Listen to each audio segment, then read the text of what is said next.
នេះគឺជាដៃគូយើង Chintan Toys មិនថាជា anime figure anime accessory ឬក៏ t-shirt អីផ្សេងទេនៅ Chintan Toys គឺមានអវ៉ាន់ច្រើនមែនតើហើយខុសគ្នាពីកាលមុននៅ Chintan Toys ឥឡូវគឺនៅមានលក់ត្រេងទៀតហើយបើសិនជាចង់កម្មង់ online អ្នកទាំងអស់គ្នាអាចចូលទៅ Facebook page របស់ Chintan Toys បាន link សម្រាប់ទៅកាន់ Chintan Toys ខ្ញុំនឹងដាក់នៅខាងក្រោម descriptionសួស្តីអ្នកទាំងអស់គ្នាខ្ញុំបាទ Kogami អញ្ចឹងថ្ងៃនេះយើងមកបន្តរឿង Jujutsu Kaisen manga ផាតទី8អញ្ចឹងចំពោះអ្នកដែលមិនតបានមើលវគ្គមុនណាចុចនៅ link ខាងក្រោមខ្ញុំសរសេរនៅ description បានហើយបើសិនជាអ្នកទាំងអស់គ្នាចង់មើលវីដេអូខ្ញុំពេញដែលមិនមានការខាត់អីញ៉ៃនិងវីដេអូដែលមិនមានផងនៅលើ YouTube ឬ Facebook អ្នកទាំងអស់គ្នាអាចចូលនៅ Telegram channel ខ្ញុំបានខ្ញុំនឹងដាក់ link នៅខាងក្រោមនេះតោះចឹងយើងចាប់ផ្ដើមរំលឹកពីវគ្គមុនដែលប្រើប្រាស់ Divine Dog ជាសញ្ញាបៀចុងក្រោយ Megumi បានយកឈ្នះ Reggie តែអ្វីដែលស្មានមិនដល់គឺ Reggie ស្រាប់តែយកបន្ទុករបស់ខ្លួនឯង transfer ទៅឲ្យ Megumi ទាំងអស់ហើយបន្សល់ទុកនៅបណ្ដាំចុងក្រោយថាវាធ្វើបែបនេះនឹងធ្វើឲ្យរឿងរ៉ាវមានន័យជាងមុនទៅទៀតឲ្យ Megumi ទទួលរងនឹងការលេងសើចពីព្រហ្មលិខិតហើយស្លាប់ទៅដូចជាកូនតុក្កតាល្ងងដែលត្រូវគេបញ្ជាក្បាលលេងចឹងស្របពេលដែល Reggie បានស្លាប់ទៅនោះការប្រយុទ្ធនៅម្ខាងទៀតក៏បានមកដល់ទីបញ្ចប់ដូចគ្នាReggie មិននៅទៀត Hasenoki វាក៏មិនចង់វាយគ្នានឹងមនុស្សចម្លែកនេះទៀតដែរហើយបានបាយខ្នងដើរចាក់ចេញទៅតែ Takaba បាននឹកឃើញទៅដល់ពាក្យសម្ដីរបស់ Megumi ក៏បានទៅបញ្ចុះបញ្ចូលឲ្យ Hasenoki ប្រកបបន្ទុករបស់វាសិនមកចាំចាក់ចេញទៅតែនេះប្រកាសជាមិនអាចទៅរួចហើយការពិតទៅសូម្បីតែ Takaba ខ្លួនឯងក៏មិនដឹងថា curse technique របស់ខ្លួនឯងគឺជាអ្វីដែរការពិតទៅ power របស់ Takaba គឺ comedian ក្បាច់នេះនៅពេលណាដែល Takaba ក៏ទៅដល់រឿងមួយដែលអាចធ្វើឲ្យគេអស់សំណោចបាននោះរឿងនោះនឹងខ្លាចជាការពិតក្បាច់នេះគឺខ្លាំងមានឥទ្ធិពលអាចនឹងប្រឆាំងនឹង Gojo បានទៀតចាត់ការនឹង Reggie ហើយ Megumi បានត្រឡប់មកវិញបានជួបនឹងមនុស្សល្ងង Remy នោះហើយបំរុងនឹងសម្លាប់នាងចោលតែម្ដងតែស្រមោលរបស់បងស្រីបានលេចឡើងនៅក្នុងខួរក្បាលនិយាយប្រាប់ឲ្យប្អូនប្រុសមិនអាចធ្វើរឿងបែបនេះទេទើបបានជា Megumi បានលើកលែងឲ្យ Remy Megumi បានដើរតាមផ្លូវទាំងអស់កម្លាំងនៅចុងក្រោយក៏សន្លប់ទៅបាត់តែអ្វីដែលស្មានមិនដល់នោះគឺមនុស្សម្នាក់បានលេចខ្លួនមកក្បែរនេះស្លាបមួយគូនិងកងពន្លឺនៅលើក្បាលនេះម្នាក់នេះគឺជាមុខសញ្ញាដែលពួកគេស្វែងរកនោះហើយគឺជាបុគ្គលដែលអាចជួយសង្គ្រោះ Gojo Sensei មកវិញគឺ player ដែលមានឈ្មោះថា Angelនៅ colony ក្បែរនឹង Tokyo នេះដែរក្នុង Sendai colony ការប្រយុទ្ធចាប់ផ្ដើមមកគឺព្រៃខ្សាយលើឆ្ងាយពីទីក្រុង Tokyo ច្រើនណាស់ហើយនៅក្នុងនោះគឺមានបុគ្គលខ្លាំងចំនួន4នាក់Drof Lakdavala តាចាស់ចម្លែកដែលបានចាប់ឈាន2ដងមានពិន្ទុ91 points Ryu Ishigori បុគ្គលដែលគេល្បីថាជាអ្នកបញ្ចេញ curse energy គួរឲ្យខ្លាចជាងគេបំផុតក្នុងចំណោម player ទាំងអស់មានពិន្ទុ77 points Takako Yuro គឺជា captain នៅក្នុងក្រុម assassin មួយមាន technique ដ៏ចម្លែកដែលអាចគ្រប់គ្រងលំហលើអាកាសមានពិន្ទុ70 points Kurorushi ជា Curse Spirit សត្វកន្លាតកម្រិត Special Grade ដែលបានដោះលែងចេញពីក្បាច់ Curse Spirit Manipulation របស់ Kenjaku មានពិន្ទុ54 points សត្វកន្លាតនេះនៅបច្ចុប្បន្ននេះគឺស្ថិតនៅក្នុងសហភាពដំណេករហូតដល់លក្ខខណ្ឌមួយបានសម្រេចទើបដឹងខ្លួនឡើងមកវិញក៏ប៉ុន្តែម្ចាស់អំណាចទាំង4នេះនៅថ្ងៃនេះត្រូវបានបាត់បង់ជីវិតទៅម្នាក់ហើយអ្នកខ្លាំងពូកែដែលប្រព្រឹត្តរឿងនេះគឺជាបុគ្គលម្នាក់ដែលឡើងតំណែងជា Special Grade Jujutsu Shi បន្ទាប់ពី Satoru Gojo គឺ Okotsu Yuta មានពិន្ទុ35 points ដំណឹងតាចាស់ Strof ត្រូវបានស្លាប់ទៅនេះមិនយូរក៏បានលើទៅដល់ Ishigori និង Yuro អ្នកទាំងពីរគឺសុទ្ធតែជាមនុស្សវាងវៃពួកគេបានប្រើប្រាស់ Kogane បើកមើលអ្នកដែលបានផ្លាស់ប្ដូរពិន្ទុនៅក្នុងមួយនាទីមុននេះហើយក៏បានឃើញឈ្មោះ Okotsu Yuta ការស្លាប់របស់តាចាស់ដែលប្រមាញ់មនុស្សលោកយក point នេះគឺមិនមានអ្វីសំខាន់សម្រាប់ពួកគេទេអ្វីដែលសំខាន់គឺខ្លាចតែដាស់នៅសត្វកន្លាត Kurorushi នោះចេញមកទេនៅខាង Yuta វិញទើបនឹងចប់ពីការប្រយុទ្ធ Yuta ក៏ប្រញាប់ត្រឡប់មកកន្លែងដែលខ្លួនបានជួយប្រជាជនមួយក្រុមនោះវិញដោយមានការការពាររបស់ Yuta មនុស្សសាមញ្ញទាំងនេះក៏បានគេចផុតពីគ្រោះថ្នាក់តែនៅពេលត្រៀមនឹងនាំពួកគេទៅកាន់មាត់ច្រក Barrier នោះភ្លាមនោះខ្សែភ្នែករបស់ Yuta បានផ្លាស់ប្ដូរភ្លាមដកដាវចេញមកហើយប្រាប់ឲ្យមនុស្សទាំងនេះឆាប់រត់គេចខ្លួនភ្លាមទើបតែនិយាយចប់ក្មេងប្រុសម្នាក់ត្រូវបានអាប់ខ្មៅមួយដេញតាមពីក្រោយខ្នងមក Yuta បានហក់ទៅទាញដៃក្មេងនោះចេញមកហើយនេះទើបមើលឃើញច្បាស់ថាអាប់ខ្មៅមុននេះគឺសុទ្ធតែជាសត្វកន្លាតទាំងអស់ហើយនេះគឺជាសត្វកន្លាតស៊ីមនុស្សដែលពង្រឹងដោយ Curse Energy ពិតជាសោកស្ដាយណាស់តែមួយផ្លែតក្មេងនោះត្រូវបានសត្វកន្លាតនោះស៊ីសល់ តែឆ្អឹងតែប៉ុណ្ណោះយូតាក៏បានហក់ដកថយចេញមកក្រោយសិនតែវងកន្លាតនោះវាបានសម្រុកទៅរកមនុស្សសាមញ្ញមួយក្រុមនោះយូតាក៏បានស្រែកកោះហៅរីកាចេញមកមួយជើងជន់ទៅលើស្ពាននោះសង្កត់កន្លាតទាំងនោះកន្លាតនោះក៏ងាកមករកយូតាវិញតែមួយដៃរបស់យូតាបានសម្លាប់ពួកវាទៅជាផេះទាំងអស់ទស្សនវិជ្ជាទាំងនេះត្រូវបានអ្នកទាំងពីរនោះខ្លោមមើលពីចម្ងាយឃើញថាការបញ្ចេញ Curse Energy របស់ម្នាក់នេះគឺធម្មតាទេតែបរិមាណនិងទំហំ Curse Energy វិញគឺច្រើនរហូតដល់មើលមិនឃើញបាតទេហើយ Shikigami នោះគឺខ្លាំងក្លាពេកហើយស្របពេលនោះវងកន្លាតរលាយទៅអស់មេកន្លាត Kurorushi ទីបំផុតក៏បានលេចខ្លួនចេញមកការពិតដោយសារតែសត្វកន្លាតនេះវាធ្លាប់ដោះដូរដៃនឹងតាចាស់នោះហើយឃើញថាពិបាកនឹងទប់ទល់ពេកក៏សម្រេចចិត្តដាក់ខ្លួនឯងចូលសភាពដំណេកហើយលក្ខខណ្ឌគឺនៅពេលតាចាស់នោះស្លាប់ទៅនឹងងើបដឹងខ្លួនឡើងមកវិញប្រឈមមុខនឹងសត្រូវខ្លាំងម្ដងហើយម្ដងទៀតយូតាមិនដែលញញើតសូម្បីតែបន្តិចទេហើយនៅក្នុងចិត្តបែរជាកំពុងសន្និដ្ឋានពីរូលថ្មីទៅវិញដោយសារតែធនធាននៅក្នុង colony នីមួយៗគឺមានកំណត់អញ្ចឹងហើយគឺត្រូវបន្ថែមរូលមួយដែលអនុញ្ញាតឲ្យ player អាចឆ្លងចេញចូល colony ផ្សេងៗបានក៏ប៉ុន្តែมันអាចឲ្យ player ដូចជាតាចាស់និងសត្វកន្លាតដែលសម្លាប់មនុស្សមិនរើសមុខនេះចាក់ចេញពី barrier ទេម្យ៉ាងទៀតនៅ colony ផ្សេងប្រកាសជាមាន player បែបនេះច្រើនដែរដាច់ខាតមិនត្រូវឲ្យពួកវាចាក់ចេញទៅខាងក្រៅទេអញ្ចឹងហើយការរក្សាទំនាក់ទំនងឆ្លង colony គ្នានេះក៏សំខាន់ដែរក៏មានន័យថាក្រៅពីរូល2ដែល Megumi បានលើកឡើងនោះគួរបន្ថែមរូលថ្មី2ទៀតគឺវិធីទំនាក់ទំនងគ្នានិងវិធីឆ្លងចេញចូលទៅ colony ផ្សេងៗទៀតសរុបទាំងអស់គឺ4រូលដើម្បីមិនឲ្យ Gojo Sensei ឆ្លងកាត់នឹងការសម្លាប់មិត្តសម្លាញ់របស់ខ្លួនជាលើកទី2នោះយូតាសម្រេចចិត្តនឹងយក400 point តែម្នាក់ឯងហើយទៅសម្លាប់ Kenjaku ដោយផ្ទាល់ដៃរៀបចំចំហរួចរាល់សត្វកន្លាតក៏បានដកចេញនៅអាវុធរបស់វាដូចគ្នានេះគឺជាដាវដ៏ចម្លែកដែលមានក្របភ្នែកនៅលើនោះ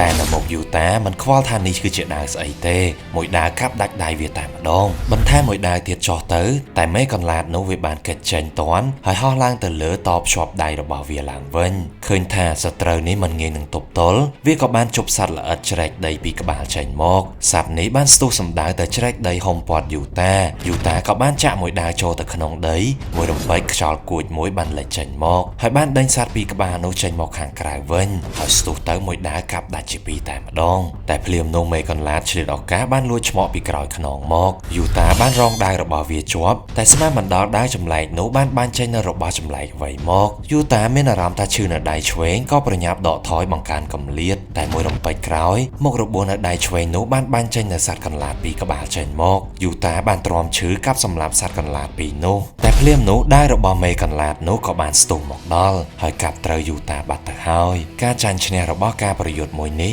បានសម្រេចបាត់ទៅហើយទស្សនិកជនទាំងពីរដែលមើលពីចម្ងាយនោះក៏ឃើញដែរនេះគឺដល់ពេលសត្វកន្លាតវាស៊ីចំណីហើយតែមួយរំពេចនោះយូតាស្រាប់តែងើបឡើងហើយមកខាំមេកន្លាតនោះវិញអោបខ្លួនវាជាប់មួយទំហឹងទាញហែកវាដាច់ជាពីរតែម្ដងការប្រយុទ្ធបានបាត់បែនភ្លាមជ័យជំនះបានធ្លាក់មកលើយូតាក៏ប៉ុន្តែក្បាច់របស់យូតាបានបែកធ្លាយចេញមកដូចគ្នាទោះបីជាមើលពីសម្បកក្រៅទៅយូតាគឺដូចជាបានប្រើកម្លាំងហែកសត្វកន្លាតនោះជាពីរពិតមែនតែការពិតទៅ Ishigori បានមើលឃើញយ៉ាងច្បាស់លាស់មួយរំពេចនោះយូតាបានប្រើមាត់ធ្វើជាចំណុចតភ្ជាប់មួយហើយចាក់បញ្ចូល Curse Energy បំផ្ទុះក្បាលរបស់មេកន្លាតនោះនេះគឺជាក្បាច់ Reverse Jujutsu បញ្ចេញមកខាងក្រៅ Ishigori អាចមើលឃើញនេះ Yuro ក៏អាចមើលឃើញដូចគ្នាហើយនៅគ្រានោះនាងបានស្ទុះមកក្បែរយូតាបាត់ទៅហើយមួយរំពេចលំហនៅលើអាកាសបានទាញបញ្ចូលគ្នាយ៉ាងចម្លែកបន្ទាប់មកការបំផ្ទុះជាច្រើនបានលេចចេញមកយូតាបានកិច្ចពីការផ្ទុះមុននេះមិនទាន់ស្រួលផងកម្ដាប់ដៃរបស់នាងបានស្ទុះមកទៀតតែយូតា reflect លឿនណាស់ស្របពេលដែលកិច្ចនោះបានវាយ counter ពីក្រោមមួយដៃទៅវិញទៀតតែស្មានមិនដល់យូរ៉ូនាងបានចាប់ទាញរូបរាងលំហអាកាសកិច្ចផុតពីដៃនោះហើយបកមួយកែងទៅវិញទៀតហើយស្របពេលនោះយូតាក៏បានឃើញថាដៃរបស់ខ្លួនដែលវាយទៅមុននេះក៏បានប្រែរូបរាងទៅជាមួយនឹងលំហនៅមុននេះដែរយូតាក៏ប្រញាប់ដកថយហើយរលាស់ដៃបន្តិចទៅបានត្រឡប់មកដូចដើមវិញនិងមិនមានការឈឺចាប់អ្វីដែរពេលនោះយូរ៉ូក៏បានប្រកាសពី curse technique របស់នាង technique របស់នាងគឺអាចចាប់លំហអាកាសគឺជាផ្ទាំងមួយហាក់បីដូចជាបែបនេះអញ្ចឹងយូតាស្ដាប់ហើយក៏រៀងយល់ដែរតែយូតាមិនប្រញាប់បញ្ចេញសកម្មភាពទេបែរជាសួរទៅនាងវិញមនុស្សខ្លាំងដូចជានាងអញ្ចឹងជាក់ស្ដែងចង់បានបន្ទុកពេលណាក៏បានដែរងាយស្រួលណាស់ចុះហេតុអ្វីត្រូវចេញមកប្រយុទ្ធអញ្ចឹង យូរ៉ូជ្រួញចិញ្ចើមហើយឆ្លើយទៅវិញចំពោះពួកគេដែលបានចាប់ជាតិឡើងមកវិញម្ដងទៀតនេះគឺជាឱកាសនៃជីវិតទី2ម្យ៉ាងទៀតទាំងអស់នេះគឺជាផែនការដែល Kenjaku រៀបចំឡើងអញ្ចឹងហើយគឺត្រូវតែសន្សំពិន្ទុឲ្យបានច្រើនបន្តិចការពារទុកជាមុនសិននិយាយបែបនេះយូតាកាន់តែមិនយល់ទៀតតើនាងមិនមានមិត្តភក្តិឬអ្នកដែលនាងស្រឡាញ់ទេទោះបីជានាងមានវិបដិសារីនៅកាលពីមុនក៏ដោយតែរាប់ពាន់ឆ្នាំកន្លងផុតទៅនាងបែរជាអាចមកសម្លាប់មនុស្សមិនដឹងអីទៅវិញហេតុអ្វីដោយសារតែចិត្តអាត្មានិយមរបស់នាងអាចមកធ្វើរឿងអាក្រក់បែបនេះសម្ដីទាំងនេះស្ដាប់ហើយបានធ្វើឲ្យយូរ៉ូខឹងមិនស្ទើរទេអត្តចរិតរបស់យូតានេះបានធ្វើឲ្យនាងនឹកទៅដល់បុរសម្នាក់តើឯងគឺជាកូនចៅត្រកូល Fujiwara តើមនុស្សសាច់ឈាមគ្រួសារធំដូចជាពួកឯងនេះអាចដឹងពីស្អីទៅនៅពេលដែលនាងនិយាយចប់ភ្លាមត្រៀមនឹងបញ្ចេញសកម្មភាពនោះ Granite Blast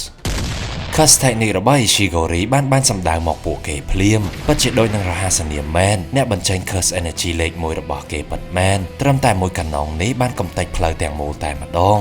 រីឯម្ចាស់ផ្ទាល់ខ្លួនវិញគឺឈរនៅលើអគារខ្ពស់យ៉ាងឆ្ងាយប៉ុណ្ណោះចំពោះពួកគេនៅពេលនេះកាណុងធំដែលអាចតម្រង់បានសម្រាប់ពួកគេបានគ្រប់ពេលវេលានេះគឺត្រូវតែកម្ចាត់ចោលមុនគេយូតាបញ្ចេញសកម្មភាពមុនគេស្ទុះសម្ដៅទៅអគារដែល Ishigori នៅ Ishigori ក៏មិនឈរអោបដៃមើលដូចគ្នាលើក្បាលបានបញ្ចេញកាណុងត្រៀមនឹងបាញ់ទៅម្ដងទៀតហើយគ្រាប់លើកនេះគឺដេញតាមគោលដៅទៀតយូតាពឹងលើល្បឿននិងភាពរហ័សរបស់ខ្លួនកិច្ចចេញម្ដងហើយម្ដងទៀតតែគ្រាប់កាណុងជាច្រើនបានធ្លាក់មកដូចជាទឹកភ្លៀងគ្មានកន្លែងអាចគេចបានទៀតទេយូតាក៏បានត្រូវគ្រាប់នេះតែនៅពេលផ្សែងរសាត់ទៅនោះ Ishigori សម្លឹងមើលទៅមិនបានឃើញស្រមោលរបស់យូតាទេមួយរំពេចនោះយូតាបានស្ទុះឡើងមកខាងលើអគារបាត់ទៅហើយការពិតទៅនៅមុននេះយូតាបានលួចគេចទៅខាងក្រោមចន្លោះស្ពានដែលខ្លួនបានកំទេចនៅមុននេះគេចពីភ្នែករបស់ Ishigori ហើយក៏បានឡើងមកដល់ខាងលើនេះមកដល់ពេលនេះយូតាបានទប់ទល់នឹងអ្នកខ្លាំងទាំង4ជាប់គ្នាហើយ Mission Solo Colony តែម្នាក់ឯងនេះចិត្តបានសម្រេចពាក់កណ្ដាលហើយ